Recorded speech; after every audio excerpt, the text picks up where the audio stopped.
How to fix Authenticator app not working.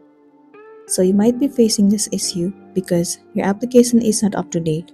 In order to check it out, head over to your App Store.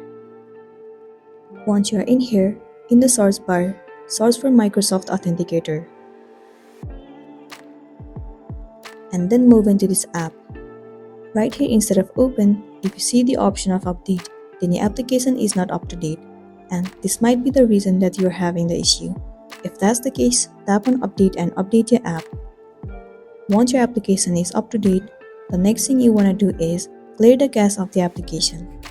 Head over to settings of the device and then move into general. Head over to iPhone storage.